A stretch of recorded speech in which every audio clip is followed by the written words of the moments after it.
Hi everyone, I'm Jay and welcome back to my reading slump journey.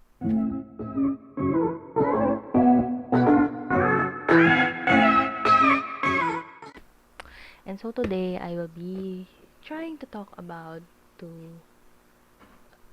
uh I will be trying to talk about the books that I have read this August. So medyo marami-rami siya. Thank you to Wikathon. But before I share the books that I read for Wikathon, I would like to share the books that I read outside the readathon. The other books that I read for August. Okay? Kasi pag gumagawa ako ng video, sorry kung I'm all over the place kasi hindi ako gumagawa ng script. Okay, so for the first week of August, from August 1 to 8, a group of friends, a couple of friends from Book Twitter and BookTube, and I decided to read Graceling for our body read. Wala lang. Naisipan lang namin mag-body read. Actually, me and Kuya Joel from Desire Reader decided to body read Graceling para matapos na ang pagdurusang ito. And then, may mga sumali sa book Twitter. I will mention their names here. Together with them, we body read Graceling and we decided to read six or 8 chapters per day from August 1 to 8. And then we had a discussion the following week via Zoom. And I will be sharing to you my thoughts about Graceling.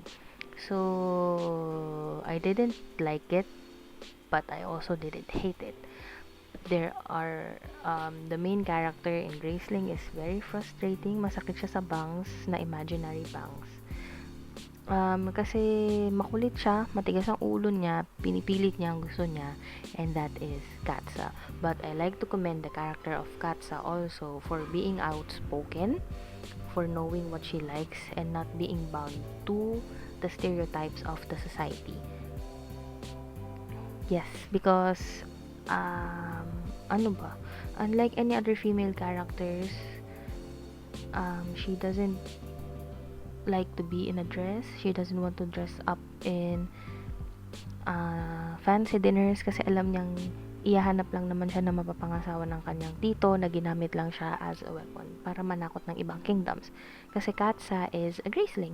A Graceling is someone who has a special skill. Someone who has a special skill better than the others. How would you identify a Graceling? By the color of their eyes. One eye has a different color from the other. So in this case, Katsa has blue eyes, a blue eye and a green eye. And yep, sobrang laki ng potential ng book na to, like the plot and the characters and the character development, kasi si Katsa is sobrang flat, napaka-static ng character niya dito, and I think if she became a round character or may changes sa the character development niya, much magiging better yung story kasi mas magiging hook ka sa story kasi sobrang laki ng potential niya as a character, ng plot, tsaka mas nagkaroon ng development yung ibang characters. And then dun sa voice ni Bitterblue, which is a 10-year-old princess, in this book hindi siya tunog 10-year-old. Na nawawala na sa isip mo yung image nung bata kasi dun sa dialogues niya hindi siya tunog bata. And ano pa ba, other characters are too good to be true, too perfect, like Poe. Masyado siyang perfect, parang wala yata akong taong kilalang masyadong pasensyoso. And yung mga ganong points for a book for me is parang mas nakaka-detach sa pagbabasa ng book pag hindi ka na makarelate sa isang character or pag hindi ko na siya nare-relate sa totoong buhay. Na, yeah, parang for me kasi a book is much better if you can relate to it. Yan. Tapos yung protagonist dito, mas maganda kung nagkaroon pa siya ng backstory para mas maintindihan kung bakit siya nagkaganon or bakit siya ganon. Tapos, sobrang evil kasi nitong protagonist na to. For me, kasi, yung power niya is kakaiba. Marami siyang maiimpluwensyahan sa kapangyarihan niya kasi pinaniniwalaang siya ay isa ring Graceling, but I will not tell who.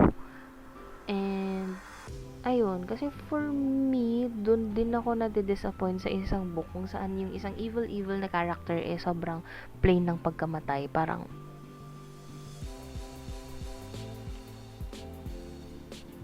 di ba? And, yung writing style niya was easy to understand, easy to follow, but nagmi-mix up yung old English with modern English. Ewan ko anong term dun. Sorry, nakalimutan ko na kasi. So, yung parang mababasa mo na lumang panahon, lumang tao yung other parts ng books, but at the same time, parang modern na tao din yung nagsasalita. So, nagkakaroon ng mix up between the tone of the language. And other than that, action-packed, maganda ang kwento, malaki ang potential. So, konting pagpapanday pa, konting pag-iinit pa sa oven, and then very, very good na siya. And like what we've discussed on our discussion about this, siguro nga kasi malaking point din yung taon kung kailan siya pinublish. And this is a debut novel for Christine Cashore. Kaya marami talagang magiging, or marami ka talagang makikitang flaws with the plot and the character development and the writing style. Kasi, give the benefit of the doubt. Kasi with the year na pinublish to, ganito daw talaga yung mga uso. Kasi, hindi ako masyadong makarelate kasi hindi ganito yung binabasa ko nung mga time na yon. 2010-ish, mga ganun ata to ni-release or pinublish. Nung mga panahong yung babong lang naman binabasa ko eh. So, I think this was published 2008. Yep. So, very given naman daw yung ganitong plot ng mga panahong yon according to the other booktubers that I was able to discuss this with. So, all in all, I gave this 3 out of 5 stars kasi I didn't like it but I didn't hate it as well. Malaki ang potential ng book. Konting pagpaplansya pa and it's good to go. It's much better. And the next book that I read that is outside the Wikathon is my first read in the crime mystery genre, and that is Dangerous Girls by Abigail Haas. So thank you so much to Ate Abby for recommending me this book, both to her and to Ate Kim for pushing me to read this book kasi it is so good. So for the first book that I read in this genre, thankfully Dangerous Girls ang nabasa ko. Like, the ending is somewhat predictable kung lahat ng aspeto ng libro ay titignan mo, but the way the author executed the ending, wow. And the way the author executed the whole plot and the ending, yun yung nakakamangha dito sa librong to. Because so as you can see from the cover, you can see here a girl because this book is about the murder of Elise. I forgot her last name. So Elise is the best friend of Anna in this story, and then they have a group of friends who decided to go to anong island ba yun? I forgot the name of the island. Go somewhere para makapag-celebrate and makapag-party because it's spring break and they're in their senior year before they go off to college. And then, they are studying in a private school, kaya mayayaman tong mga bagets na to. But, Anna, bago lang siya sa mundo ng mayayaman because she was from a public school and then biglang dumago yung business ng kanyang father. Kaya siya napunta sa Crest Hill? Basta, dun sa school na yun nilipatan niya. And eventually, she made friends with Anna and then yung group ng friends nila ay lumaki ng lumaki. So, unfortunately, namatay yung kanyang best friend na si Elise dun nga sa island na pinuntahan nila. And, ang naging prime suspect is Anna. So, yung turn of events, yung pagkikwento, lahat ng point of view ng possible na sino magiging murderer ni Elise is sobrang galing, sobrang detalyado, madali mo siyang maintindihan, mabilis mo siyang babasahin, and you can finish this within a day. Pero hindi ko yung ginawa. I read this in like 3 days kasi tinipid ko siya kasi gusto kong maging mahaba yung time spent ko with this book kasi it's that good. Ano pa, unexpected twists and turns, and pag nagfo-flourish na yung, napapakita ng iba't ibang event na mapapaisip ka, siya ba yung pumatay or siya? Kasi yung evidence na nagli-lead is parang itong sa character na to. So good. For me, for a first timer in this genre, napabilib ako sa Dangerous Girls. Kasi, ayun, ang ganda ng pagkakakwento, ng pagkalahad ng kada detalye for each character. Ang galing, ang ganda. Tapos, ano pa ba? Yung mga natutunan ko dito outside the murder is yung mga napapanood natin sa TV na kinaaawaan or kinaiinisan natin, hindi natin naman nakikita yung kabuuan ng kwento, so we are easy to judge. 'Di ba? Yun. Marami mga pangyayari sa lipunan natin na madali tayong nagja-judge ng tao dahil sa sinasabi sa atin or fini-feed sa atin ng media. So, ayun, natutunan ko yun dito na kailangan kilalanin mo talaga yung taong nasa hot seat, kung ano ba talagang mga pangyayari sa kanila. And ano pa ba? Yeah, I gave this 5 out of 5 stars kasi it was so good. Basahin nyo na yan kung meron kayo yan. Basahin nyo na. And now, let's head on to the books that I read for Wikathon. So, for Wikathon, I read 4 books. Himala to, no? I was able to read 6 books in 1 month. Pero most of the books that I read during this month ay maninipis, so let's start with the first book na sobrang paborito ko. Alam nyo na kung ano. Yes, it is MacArthur by Bob Ong.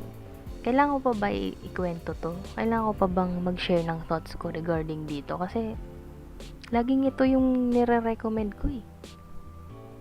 Okay, so ang kwento ng Bob Ong. Ang kwento ng MacArthur ay tungkol sa 4 na magkakaibigan na si Noel, si Cyrus, si Voltron, at sino pa?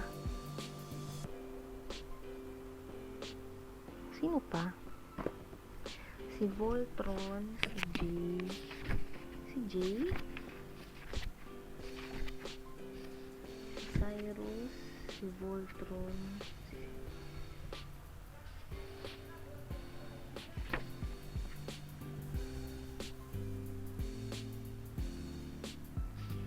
si Noel.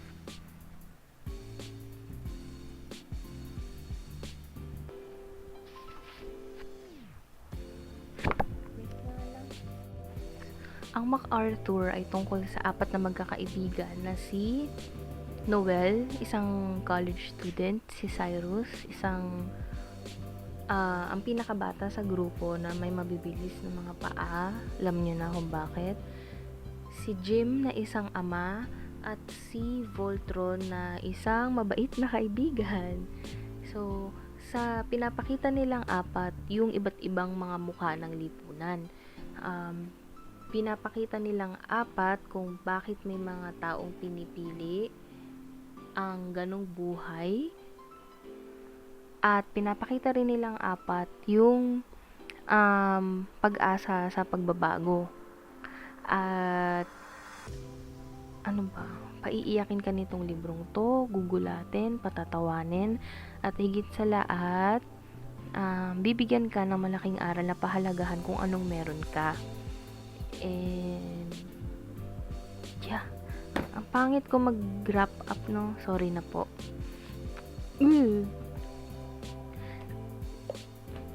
Ayun, yun, kinagusto ko dito sa librong to kasi sobrang nipis, 98 pages lang pero sobrang dami mong matututunan. After mong basahin to, mas mamahalin mo ang pamilya mo, mas pahalagahan mo ang kung anong meron ka, mas pahalagahan mo ang sarili mo, at mas kikilalanin mo ang sarili mo kung anong gusto mo at anong pangarap mo. MacArthur, 5 out of 5 stars for me. Next book I read, sige, eto muna, from the same author, Bob Ong, C. So both of these books are a reread for me. So it's the second time that I read C, and this time mas na-appreciate ko siya. Ang C ay kwento ng pag-ibig ni Victoria at ng kanyang asawa at ng kanyang mga anak. Ang kwentong C ay sinulat or ikinwento sa pamamagitan ng estilo ng yung pabaliktad. Parang kumbaga, the book will begin at the end. Yep. So, kung first time nyo siyang babasahin, medyo nakakalito siya kasi pabaliktad nga yung pagkikwento niya. Pero sobrang ganda dahil habang binabasa mo to, mararamdaman mo yung pagmamahala ni Victoria at ng kanyang asawa. At marirealize mo kung ano yung true love through this book. Kasi yung writing style ni Bob Ong dito, pure Tagalog siya. Unlike MacArthur and other books na balbal yung ginagamit na salita, dito more on formal ang wika niya. And ang ganda kasi paparanas sa'yo dito sa librong to yung tamis ng pag-ibig at pait ng pagkabigo at ng mga pagsubok sa buhay. And yung ending nito, napakaganda. Hindi ko sasabihin yung buong kabuuang premise ng book kung bakit siya pabaliktad, kasi mas maganda na ma-discover ng mga gustong magbasa ng C kung paano ikinwento ang kwento ng pangunahing tauhan dito. And sa ending nyo rin madi-discover kung bakit ito yung title. For me, sobrang ganda nito. Muntik na ako umiyak dito, pero ewan ko ba't di na naman ako naiyak sa libro. Kasi susubaybayan mo yung naging takbo ng buhay ng pamilya niya. Pag-iibigan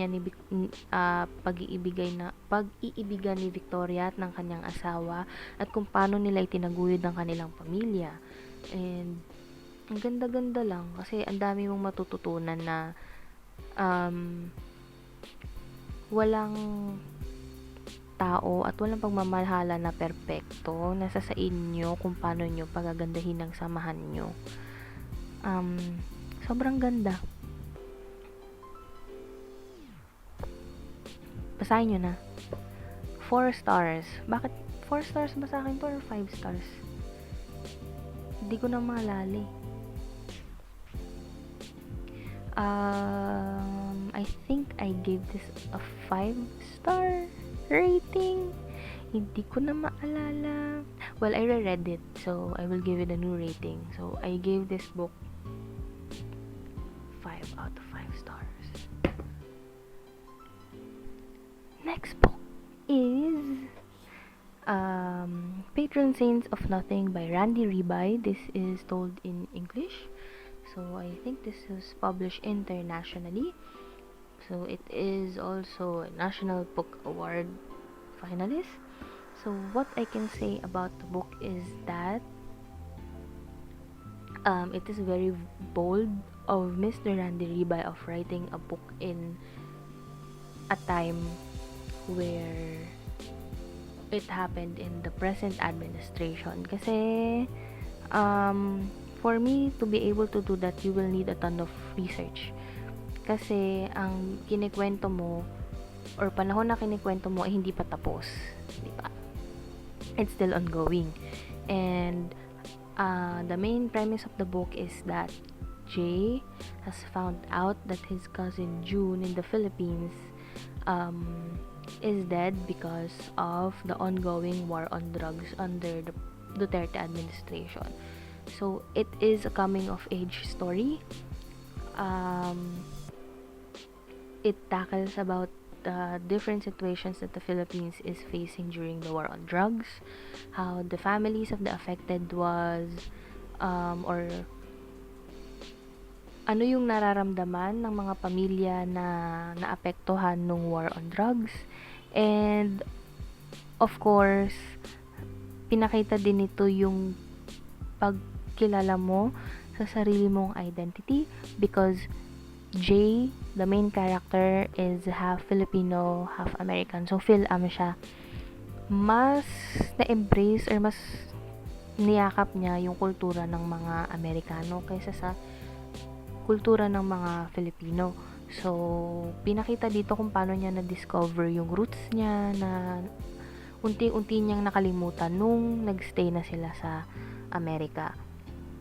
We will be having a book discussion about Patron Saints of Nothing together with Ate Abby tomorrow, 8 p.m. So, here on my channel. So, we will be discussing more on Patron Saints of Nothing in our live discussion tomorrow. So, what I can say about this, nakulangan lang ako sa plot and character development, especially kay Jay, ang ating main character. Kasi kaya nga siya umuwi para may ma-discover siya na something not only about the death of June but also sa identity niya as a Filipino. Kasi for real naman, mahirap naman maging half and half kasi dalawang kultura ang aalamin mo. And nakulangan ako sa character development ni Jay kasi mas nakita kong nag-develop yung side characters compared sa main character natin. Sa dinami-rami na nang nangyari at nalaman niya, wala akong nakitang development kay Jay. And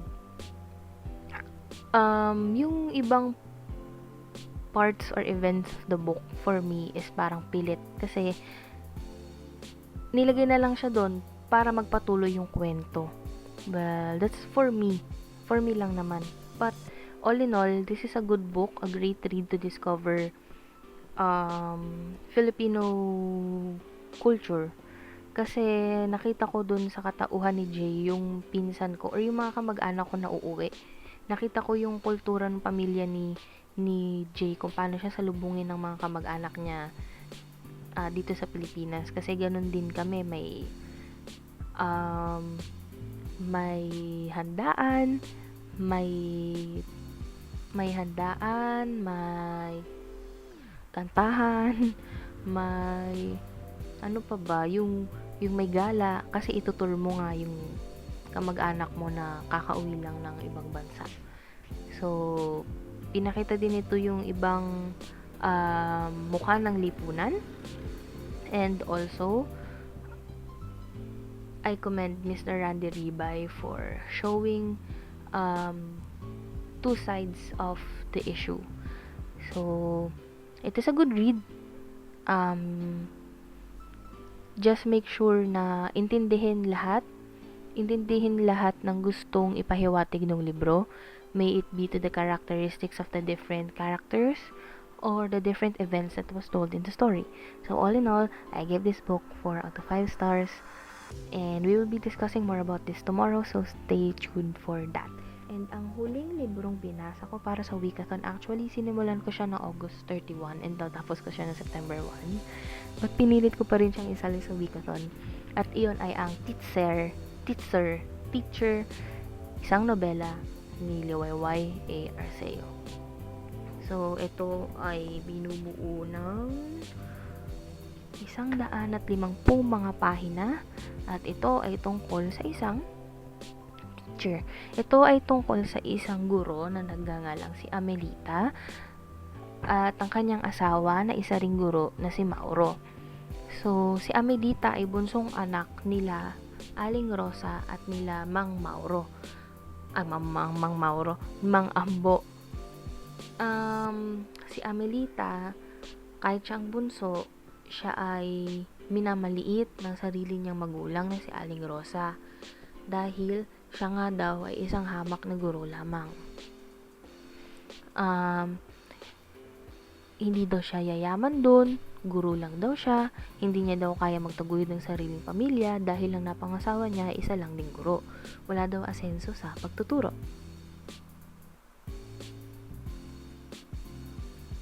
Lumang paniniwala na pinaniniwalaan pa rin ng lipunan ngayon. Yung pagmamaliit ni Aling Rosa sa kanyang sariling anak na si Amelita ay nangyayari na pagmamaliit ng lipunan sa mga kaguruan.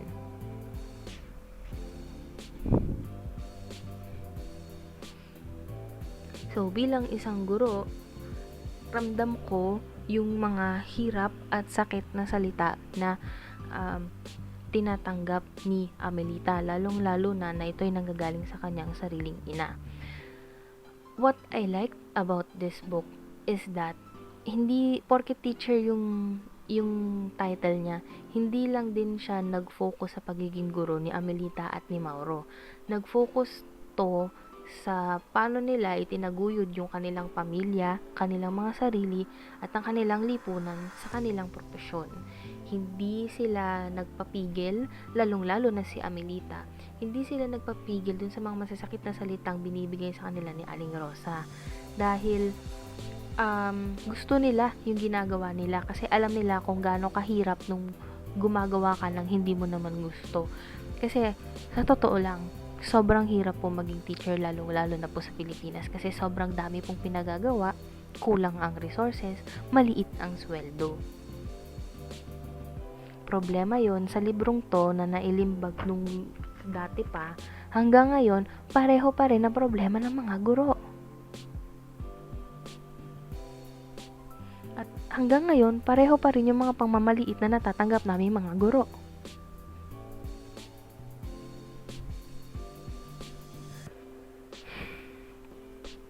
Kaya, ang ganda ng librong to, I gave it 4 out of 5 stars kasi yung family dynamics ng libro, totoong nangyayari to. Lalo sila, si Amelita at si Mauro ay napiling maging guro sa nayon.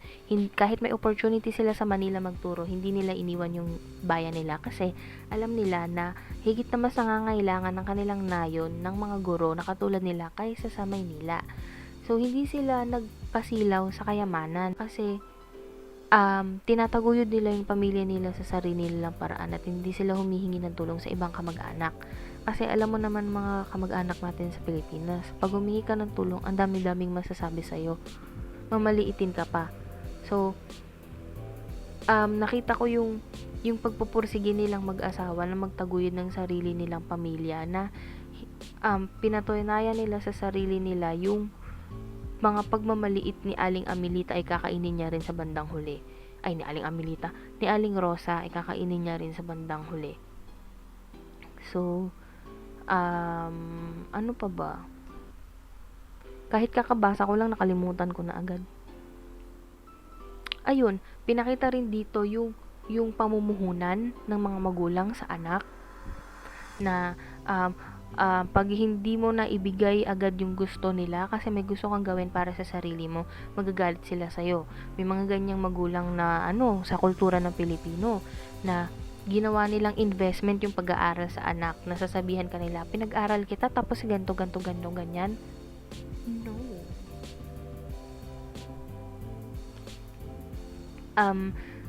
Syempre bilang anak, for me, kailangan talaga nating suklian yung mga kabutihang ginawa ng ating mga magulang. Pero may mga magulang kasi na inuobliga yung anak nila. Kakagraduate pa lang, gusto mo, bigay-bigay agad lahat. Kaya mahirap magkapamilya dito sa Philippines or when you're in an Asian family. I don't know. Siguro gano'n lang tingin ko sa lipunan ko, sa environment ko. But feeling ko ganun kasi kailangan mo munang mag-pay back to your parents bago mo maitaguyod yung sarili mo. But I'm not saying na lahat ng magulang na Pilipino ay ganun. I'm just saying there are parents like Aling Rosa na kung saan sila yung nagdidikta ng magiging buhay ng anak nila. So, I really hated the character of Aling Rosa kasi grabe yung pagmamaliit niya sa sarili niyang anak. Pero yung ibang mga anak niya na mahal niya at paborito niya dahil mapera, hindi naman siya makuhang maalagaan. Na totoo pa rin sa lipunan hanggang ngayon. May mga anak talaga na sadyang inuuna yung pera. Hindi nila binibigyan panahon yung mga magulang nila. Na yun, siguro kaya sila ganun kasi si Aling Rosa yung nag-decide ng buhay nila. Si Amelita, siya yung nag-decide ng buhay niya. Kaya kahit wala silang kotse, wala silang magarang bahay, at least yung mga naipupundar nila ay sa sarili nilang pagsisikap. And also, what I like about the book teacher is that may balanse between the mag-asawa na si Aling Rosa at si Mang Ambo.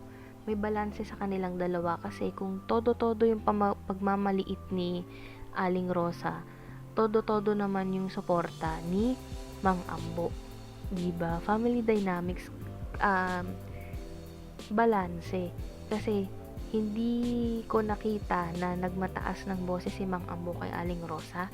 Kasi yung image ni Aling Rosa dito is parang siya yung head of the family na hindi mo siya masasangga, tama ba? Hindi mo siya mapapatumba. Pero si Mang Ambo bilang father na sa Philippine culture ay head ng pamilya at siya pa rin masusunod, nakikita ko dun yung pag-alalay niya kay Amelita at yung pag-alalay niya pa rin sa kanyang asawa.